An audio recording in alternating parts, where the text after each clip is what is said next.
it's been about a week, maybe two, since my last vlog. I spoke about meeting my support worker for the first time and how I thought it would just be an appointment with my CPN, but it turned out to be CPN and support worker, so I was quite nervous.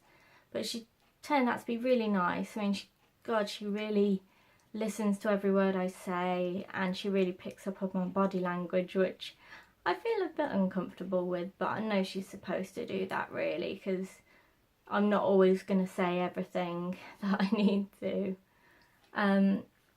So since then I've had an appointment just with my CPN to go through some stuff, and also an appointment with my support worker, just her, to go through self-compassion work.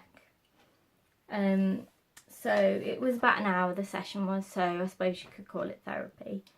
And one of the first tasks she got me to do with this, I'll just show you the sheet of paper. If you can see that, it's clear enough. Hopefully it's not mirror image. Okay, if I explain it a bit. It's got a table where it says ideal self in the first column, actual self in the second column, and undesired self in the third. And for ideal self, it's basically the kind of person you want to be, the kind of traits you want to have, I suppose kind of what you're aiming for as a person. And actual self, it's how you see yourself now, like what you think your reality is of yourself. And undesired self would be what you don't desire to be, the kind of person you don't want to be, basically. So for the session I just had to write down a couple of things for each one, and my homework is to add more, which I'll do later today because my next session's tomorrow.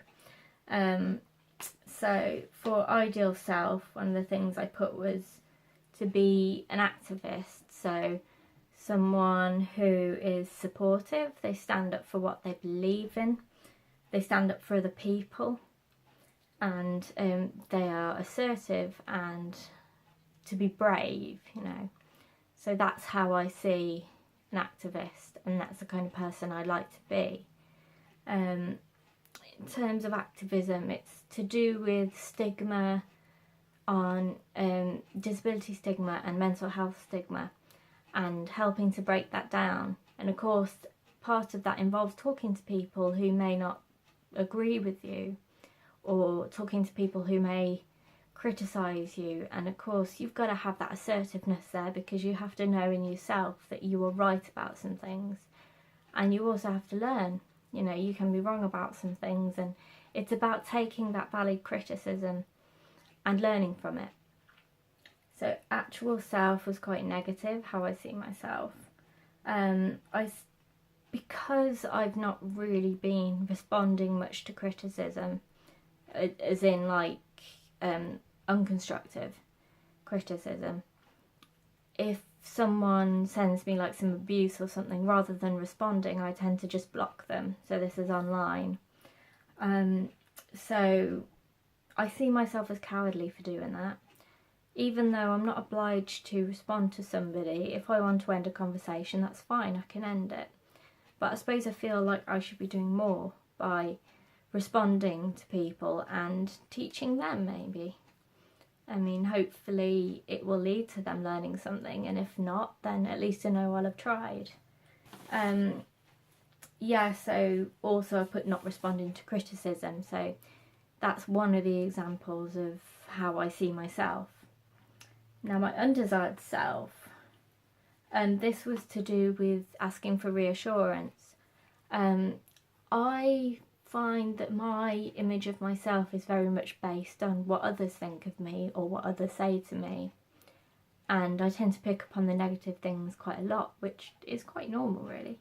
But one thing I do is, when I'm feeling really low and I think that everybody hates me and stuff, I'm asking for reassurance. Now I do that quite a lot, and for undesired self I put asking for reassurance all the time, so doing it to a point where you're annoying people, doing it to a point where you're being so clingy you're pushing people away.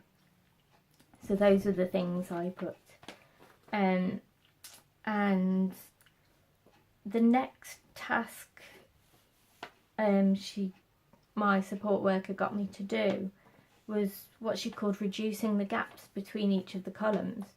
So between ideal self and actual self, it's what I put was that I can't stand up for people all the time. Of course I want to stand up for people and be there for them, but people like to fight their own battles, so it's not always up to me to fight for them. So that would be a more realistic kind of idea to have. Another one between actual and undesired self is tolerating the discomfort of not seeking I'll say that again. Tolerating the discomfort of not seeking reassurance sometimes. So not seeking reassurance as much and not asking for it as much. So I have to deal with sort of reassuring myself, or deal with the fact that you can't always know what people think of you. Sometimes you just have to just deal with it, I suppose. I'm finding that hard to believe at the moment, but maybe it'll get easier in time. Another thing, which is, well, not particularly to do with that ideal self thing, was to practice mindfulness. Now, this is something I've done before with not much success. There was,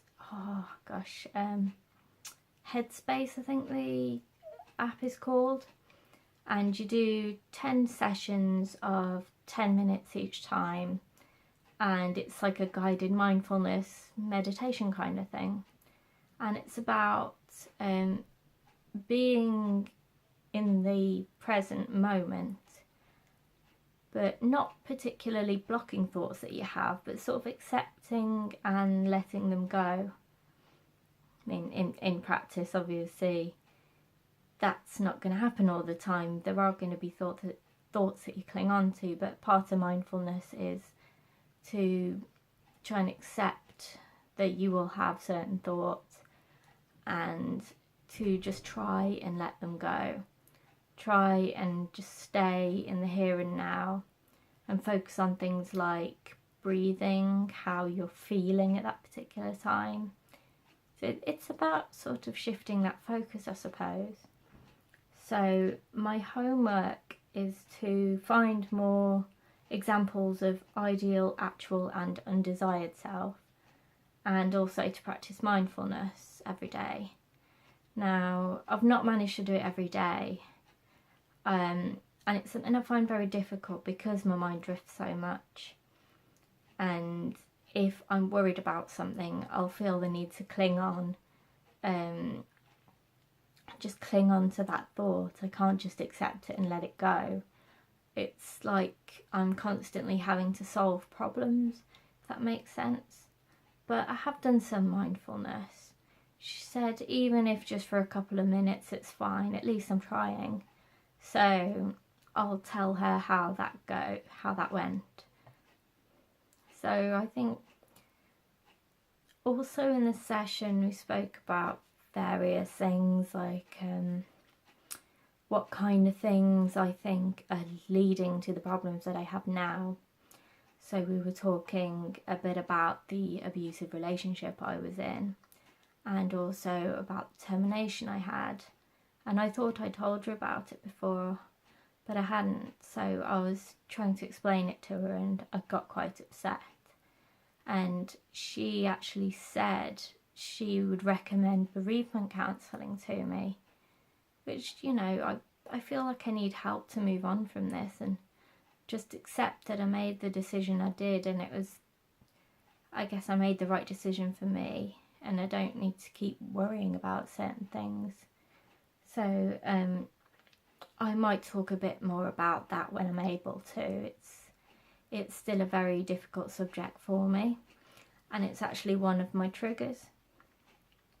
So I'm constantly having to ask friends to put trigger warnings on things to do with termination, because I'm just get so panicky and it completely ruins my day because I'm brought back to my past. So yes, I'll talk about that, more about that in a future vlog.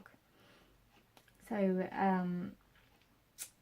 yeah, we spoke about that, and there's a particular bereavement counselling place in town that she wants me to contact, but unfortunately it might be that I have to pay, so I might not be able to afford it, but I'm going to look into it anyway because she believes that now's the time that I actually go and seek some help for this, because I've tried before and it's just never come to fruition. Like, there's been promises of things like EMDR or a referral to bereavement counselling, but it's never come to the forefront. It's never happened, basically. So yeah, as well as my support worker appointment, I also had a psychiatrist appointment, and it looks like I have had the official diagnosis of emotionally unstable personality disorder, which is also borderline personality disorder. So I had a cheeky little look on my notes, so it said she has agreed with the diagnosis, so it sounds like that is officially that now. So in a way I'm pleased about that because I have some answers and I have a way to sort of explain some of the things that I go through in terms of my thoughts about myself and my thoughts about others and the relationships that I've had. So that's good. I'm now up to 10 milligrams on the aripiprazole, which is also called Abilify, and I'm tolerating that a bit better now. Before, it was, for some reason, it was making me really drowsy, sort of when it comes to about 3-4 o'clock in the afternoon. And it's coming up to 3 now, and I'm not too bad, you know. Chronic fatigue I've got, but it's not as bad. You know, I can function, so that's the main thing. I probably seem quite tired anyway, but I'm not on the verge of falling asleep, which is how I was before. So I try and fit around this time. I try and fit a rest or a nap into it, at least an hour, so I can try and get some of that energy back, if possible. I live in hope. Okay, so I think that's pretty much it for this vlog. There's not much else I can say, just my next session is tomorrow, so maybe in the next few days I'll do another vlog, so you won't have to wait as long. In the meantime, if you like my vlogs, then please subscribe, please share with your friends, comment if you want to. It would be great to get more views, more subscribers, things like that. An inexperienced vlogger, but I'm doing my best and any tips are very, very welcome.